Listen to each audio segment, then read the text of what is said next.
Así es, son ya las 8:26. Vamos a dejar por un momento el tema del paro, pero claro, lo retomaremos en cualquier instante. Entre tanto, hemos recibido aquí en la cabina al señor o doctor Rafael Llano, abogado o representante legal de la empresa Brookfield.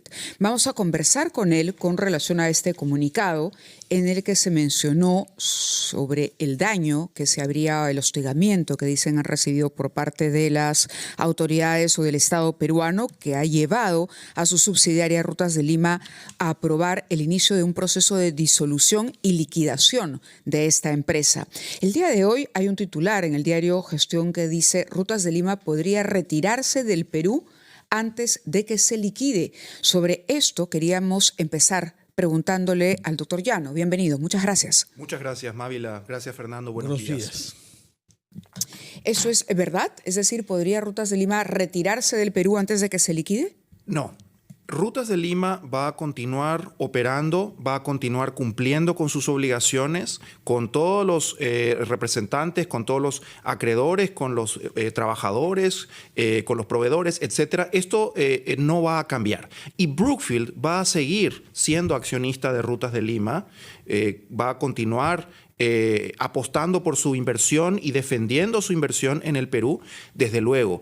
Ahora ya Rutas de Lima está en un proceso de disolución y liquidación. Esto es un proceso legal que tiene que cumplirse y toma su tiempo. No va a agotarse en un día, ni en una semana, ni en un mes. Esto va a tomar algún tiempo razonable, pero durante ese proceso Rutas de Lima continuará operando, continuará cumpliendo con sus obligaciones bajo el contrato de concesión, manteniendo la seguridad vial, y Brookfield continuará siendo accionista de Rutas de Lima. Claro, acá hay una bajada, a ver, dice que, y se le atribuye a usted declaraciones que hay decisiones judiciales pendientes que acelerarían la salida del país. No, lo que es importante aclarar en ese punto es lo siguiente. Desde luego que hay acciones judiciales que están pendientes, hay acciones de habeas corpus, por ejemplo, hay más de 20 acciones de habeas corpus que todavía siguen pendientes y que han sido promovidas por la espalda por representantes de la Municipalidad de Lima, que han empujado a otras municipalidades a iniciar este tipo de acciones para hostigar y continuar hostigando a Rutas de Lima. Muchas de esas acciones efectivamente siguen pendientes, y si resultan en más cancelaciones de ingresos en otras áreas del proyecto, por ejemplo en la Panamericana Sur, eso podría perjudicar todavía más la situación financiera de la empresa. Y eso evidentemente dificulta el proceso de liquidación, que es quizás lo que está persiguiendo la municipalidad. Pero eso no quita que Rutas continúa trabajando. Yo quisiera comenzar por el principio, que explique usted de la manera más pedagógica posible, para quienes no estén enterados de los detalles últimos, cómo comenzó la presencia de Brookfield en el Perú. Porque ustedes entraron en el consorcio Rutas de Lima en junio del año 16, antes de que asumiera la presidencia el señor Kuczynski, que ya había sido elegido en junio. Pero el caso Odebrecht explotó a fin de ese año. Correcto. Se hizo patente por informaciones que vinieron de Estados Unidos. Correcto. Todo el tema brasileño venía siendo tratado ahí con alguna oscuridad y no repercutió internacionalmente. Pero yo quisiera saber, que nos explique usted cómo entró Brookfield, cuándo entró y cómo reaccionó cuando se enteró lo que era su socio en este consorcio, Odebrecht. Y si es verdad que han habido tratativas para que Odebrecht pueda salir del consorcio y que han sido impedidas por la Municipalidad de Lima. Quisiera que nos cuente un poco la historia para que la gente que no está al tanto de este tema pueda comprender. Pero antes de eso, son las 8:30, vamos a una pausa puntualmente, Mávila. Son las 8:37, estamos conversando con el abogado Rafael Llano, que ha sido encargado por el accionista principal del consorcio Rutas de Lima, que es una empresa canadiense, Brookfield, para que nos explique cómo esta empresa, este fondo, que tiene inversiones en creo que 100 países, decidió el año 2016 comprar parte de las acciones de este consorcio y terminó viéndose consorciada con Odebrecht pocos meses antes de que estallara el escándalo que sabemos. Explíquenos cómo llegaron a ustedes y cómo reaccionaron a fines del año 16 cuando supieron que su consorciado se hallaba en esta situación judicial. Muy bien. Creo que para responder esa pregunta es importante comenzar explicando quién es Brookfield. Brookfield es una empresa canadiense de inversiones de infraestructura mundial. Tiene proyectos en todos los continentes, tiene proyectos en decenas y decenas de países alrededor del mundo. Tiene en este momento más de 2.000 activos de infraestructura, proyectos de infraestructura alrededor del mundo. Más de $1 trillón, que será $1 billón, invertidos alrededor del planeta. Es decir, es un fondo que se dedica a esto, se dedica a construir, se dedica a operar y se dedica a mantener proyectos de todo tipo, incluyendo, desde luego, proyectos de carreteras en todo el mundo. Entonces, Brookfield se dedica a operar y mantener esto. Conocen muy bien este sector, conocen muy bien la región latinoamericana. Y en ese contexto fue que en el año 2016 surge la oportunidad de invertir en el proyecto de Rutas de Lima, un proyecto muy atractivo, muy interesante, que se dedicaba a operar las 3 vías probablemente más importantes de acceso a la ciudad de Lima. En ese momento, Rutas de Lima era básicamente Odebrecht. En ese momento, claro, el desarrollador del proyecto, el desarrollador inicial del proyecto era Odebrecht, pero en ese momento ya había otro accionista que es Sigma. ¿Quién es Sigma? Sigma es un fondo de inversión peruano que tiene capitales invertidos principalmente de AFPs, del COFIDE y de otros inversionistas institucionales. El COFIDE, desde luego, banca pública del Estado peruano. Y cuando surge esta oportunidad, invita Rutas de Lima a varias empresas, no solamente a Brookfield, a presentar una propuesta para la compra de una cuota mayoritaria de la empresa. El 57% de la empresa era lo que estaba en venta. 3 grandes empresas internacionales participan en esa licitación. Una de ellas es Brookfield. Brookfield gana la licitación y adquiere el 57%. ¿Por qué gana esa licitación? Porque ofreció el precio más alto, no el precio más bajo, el precio más alto. Por eso ganó la licitación en junio de 2016 y adquiere ese 57%. En ese momento... ¿Cuál es el monto en ese momento? Y ese 57% corresponde a ¿cuánto dinero? Aproximadamente $450 millones. Ese fue el precio de compra. Después, obviamente, se invirtió más y también se contrajo deuda. Es decir, Rutas de Lima tiene accionistas, pero también tiene acreedores por parte de la deuda. Es decir, bancos que han invertido también capitales en Rutas de Lima. Entonces, no es únicamente Brookfield el que hace una adquisición en ese momento. Hay 2 otros componentes sumamente importantes. Sigma incrementa su capital, su aporte de capital a la empresa, adquiere aún más acciones dentro de Rutas de Lima. Pero aparte de eso, se hizo que en ese momento fue la emisión de bonos más grande de la historia y más exitosa de la historia del Perú. En ese momento, Rutas de Lima emite bonos. Fue una transacción sumamente grande e importante y exitosa, y banca local e internacional adquiere deuda de Rutas de Lima. Entonces, tenemos Brookfield, sin duda, tenemos Sigma y tenemos bancos. Es decir, tenemos aproximadamente 10 a 15 empresas, bancos, inversionistas locales, internacionales, que están adquiriendo ya sea acciones de Rutas de Lima o deuda de Rutas de Lima.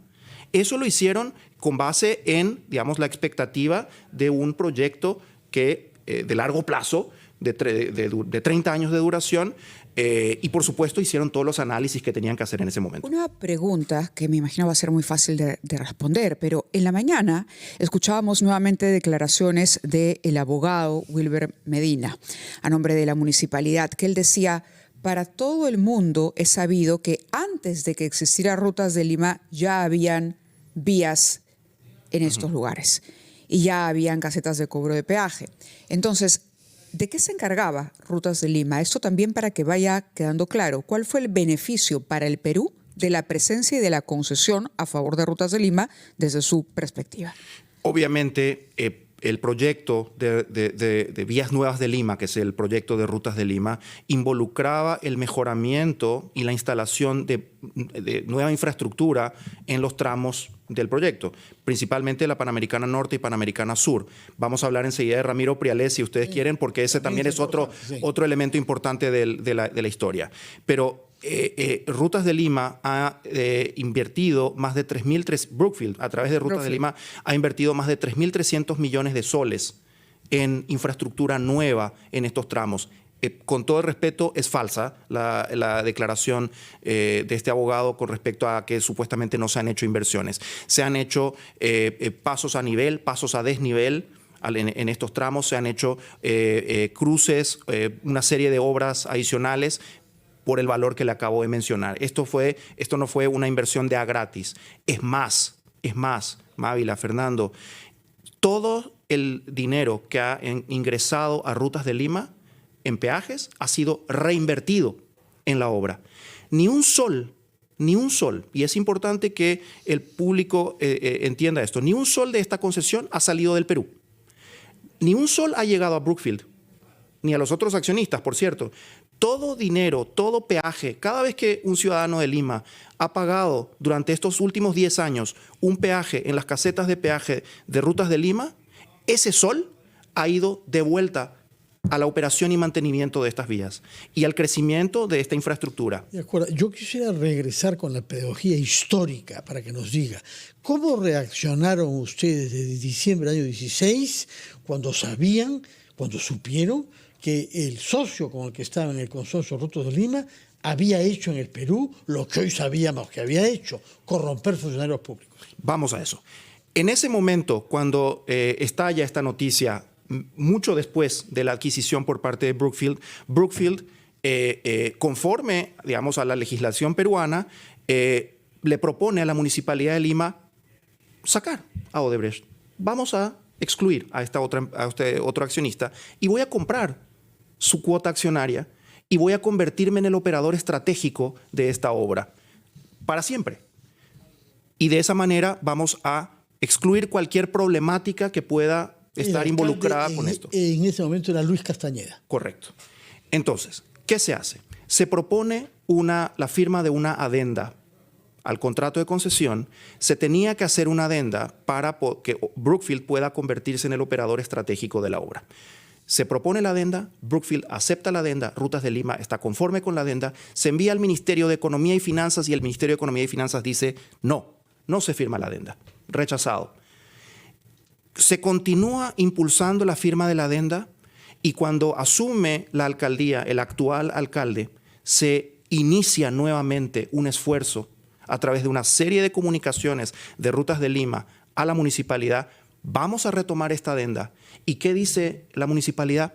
No, porque es más conveniente para el alcalde municipal mantener vivo el eslogan que tiene de atacar y atacar y atacar a Rutas de Lima que resolver realmente el problema y permitir que un operador internacional de vasta experiencia como es Brookfield pueda manejar esta concesión íntegramente. Usted ha mencionado, tenemos poco tiempo, pero igual es importante el tema Ramiro Prialé, sí, que es otra de las salidas importantes de Lima, en este caso hacia la Sierra Central. Se ha visto paralizado durante años. La Municipalidad de Lima está destrabándolo, sobre todo en las torres, para permitir que los limeños que van hacia la sierra no se hayan atorados ahí durante demasiado tiempo. ¿Qué ha pasado con la participación de ustedes con Ramiro Prialé? Rutas de Lima invirtió más de 500 millones de soles en el tramo de Ramiro Prialé, pero la Municipalidad de Lima durante 10 años fue incapaz o inútil para poder liberar por completo ese tramo. Entonces, ¿Por qué no lo hacía? ¿Porque estaba Odebrecht de la empresa? Porque ese es el tiempo de Luis Castañeda y de Jorge Muñoz.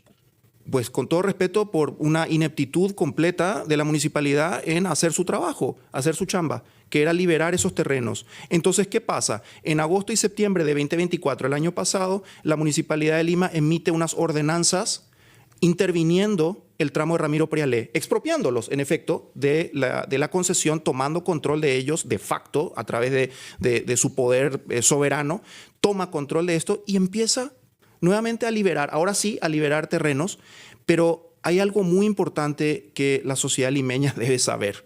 Lo que está haciendo la municipalidad en el tramo Ramiro Prialé no es conforme con los estándares de calidad que estaban en el contrato de concesión. Si la Municipalidad de Lima hubiese liberado estos terrenos y hubiese permitido que Rutas de Lima construya, esas carreteras iban a estar construidas con otro nivel de recapado mucho más eficaz, de larga duración. No tenemos mucho tiempo. Yo quisiera abordar otro tema, que es el Tribunal Constitucional. Sí. Porque la demanda no solamente concierne a la Municipalidad de Lima, sino al Estado peruano. Correcto. Y a una institución como el Tribunal Constitucional, que decidió que no podían cobrarse peajes mientras no hubiera una ruta alterna. Y hemos hablado justamente con un abogado de la municipalidad que nos ha dicho que es un imposible fáctico construir una ruta alterna ahí. ¿Cuál es su opinión sobre este punto? Bueno, en primer lugar, vías alternas existen en la zona de la Panamericana Norte, y eso fue confirmado por más de 40 decisiones de habeas corpus antes de esta arbitraria decisión del Tribunal Constitucional en marzo de 2024. Más de 40 habeas corpus, número uno. Número dos, la incapacidad técnica o política de la Municipalidad de Lima de instalar vías alternas no se le puede trasladar a Rutas de Lima. Rutas de Lima ha hecho su chamba, ha hecho su trabajo, ha construido, ha instalado, ha hecho las mejoras y, por supuesto, esto requiere del cobro de peajes. Hay dos formas, como es obvio, Fernando, de financiar una obra de infraestructura tan importante para la ciudad de Lima: impuestos o peajes. No es gratis hacer trabajo, no es gratis. Ahora, en Chillón el lugar era particularmente poco apropiado porque dividió toda una comunidad, generó problemas a los habitantes de ahí, ¿no? Se hubiera podido trasladar la caseta de peaje. Pero ¿qué es lo que hizo en cambio el Tribunal Constitucional? En vez de disponer algo como esto, lo que dispuso el Tribunal Constitucional es liberar a todo el Perú del pago de peajes por la Panamericana Norte. No solamente a los ciudadanos de Puente Piedra, que eran los que estaban demandando en ese caso. Liberó a todo el Perú. ¿Y qué pasó como resultado? Que Rutas de Lima dejó de percibir peajes por completo. Muy bien, señor Rafael Llano, muchas gracias por su presencia. Tenemos lamentablemente que poner fin a esta conversación, Mávila, pero ojalá que hayamos logrado aclarar algunos de los puntos de un tema que para muchos sigue siendo confuso. Muchas gracias, señor Rafael Llano. A usted. Y nos mantiene informados sobre las gestiones que usted haga en nuestro país. Nos vamos a la pausa con las excusas del caso.